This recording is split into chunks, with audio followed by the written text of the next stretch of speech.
Hello, this is your old Uncle Greeley. This here's a hot and pretty day today. I enjoyed it the other day when the thunderstorm started and we had to shut everything off. Everything. I like it when you shut everything off and everything get quiet. But the children don't be quiet, they just don't pay that storm no attention. I be trying to get them to sit down. Listen, you got to listen. You got to listen in the midst of the storm. Turn all that stuff off so you can hear. You never know what may happen in the tempest of the storm. Might be a funnel cloud coming and you don't know it because you got the TV turned up real loud and the radio real loud and the children running around real loud and you don't even know it because you got everything turned up so loud. Turn everything down and turn it off. Use that time to conserve energy and to listen. Be on your watch in the midst of a storm.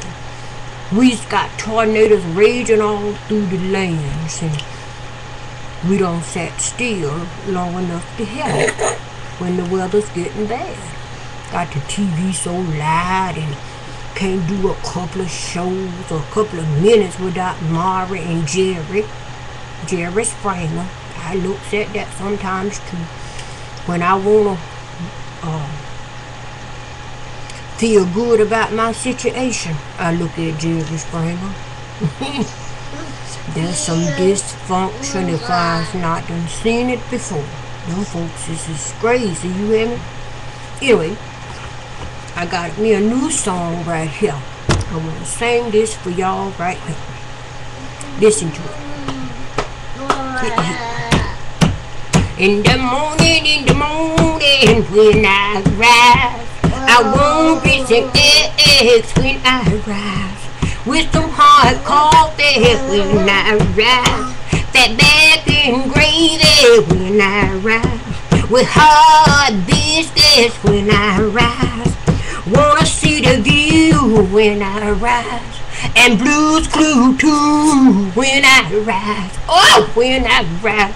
Oh, I'm getting hungry thinking about it when I rise. Oh, when I rise. When I rise.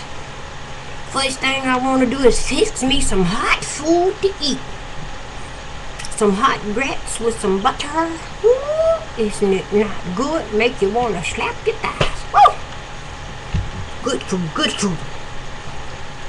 Anyway, I still been sitting around here being the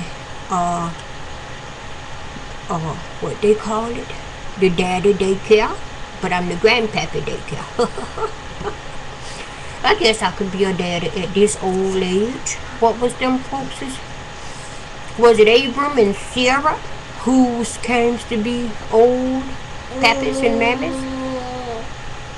What's their child was named? Isaac. And what they couldn't come to know one another. See, that's the moral of that story was that they were slaves. And the slaves couldn't come to be with one another until the master said so. So the master would keep them separated. Let's say they was already joined in marriage.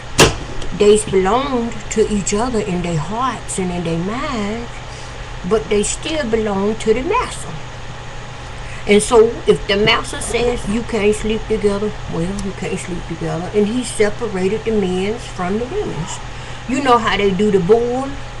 They take him and they put him over yonder on that side of the pond, and then they take the heifers and they put them over yonder on that side of the pond. So this is what they would do back yonder in them slave days with them women folks and them men folks. Now there ain't but one race amongst our kind, and that's the human race. You know, we've got animals and all kind of particular breeds of stuff that walks around here on the face of this earth. But we's the only kind of ours. We's peculiar people because our intellect is different. But those are the animal persuasion. They still think and they still act, and they can still communicate amongst themselves with one another. Yes, they can. But they took my people and peoples of a certain ethnic background, and they put us all in one category and said that we was no more than the animals.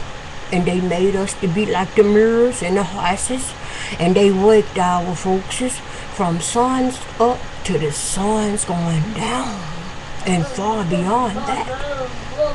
And the men's and the women's has no say-so whatsoever over their own body.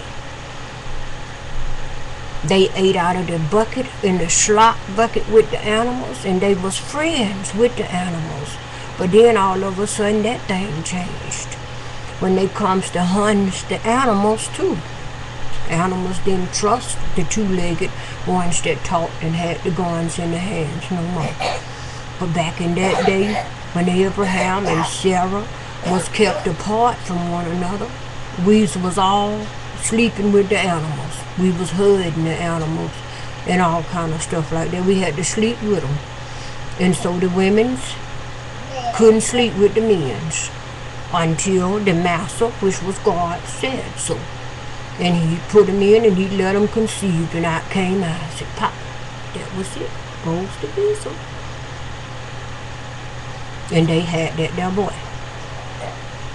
Now what was so discouraging to me was when God came up there and told Abram to go and prepare for him a sacrifice. Go sacrifice your son on John the block and slaughter him. No. I imagine Sarah got all upset and disbobulated. Now, being that they was the keepers of the animals, I imagine Sarah had a ram hidden out somewhere that didn't nobody know nothing about. And when they was going to go take her only child up yonder and slaughter him, she ran way through the thickets back in the bushes, and she got that ram. And she took him up yonder and she put him over there. Abraham sitting waiting, because he knew his wife had a plan. Behind every good man, there is a good woman. And she ran way around yonder and took that ram and laid that ram out yonder. And she said, Abraham. Abraham went back and told that story just right. Because he took his son back with him. Hey, look here, y'all. When I was getting ready to slice my son's throat, I looked over yonder in the thicket, and there was the ram God provided. Now Sarah provided that thing, because God had his napkin around his neck, and his fork, and a knife in his hand, and he was ready to eat. Why else would you sacrifice your child, or want some sacrifice? People need to read between the lines and get the moral of them stories. That history book tell us a whole lot of amazing stuff that went on back in the day. You can believe any way you want to, but that's how I believe it, because they oppressed my peoples. They made slaves out of my people. If you believe in slavery, then you believe in the Bible. If you believe that a woman's rights should be taken away from her, then you believe in the Bible. Keep right on believing and being deceived. Peace out.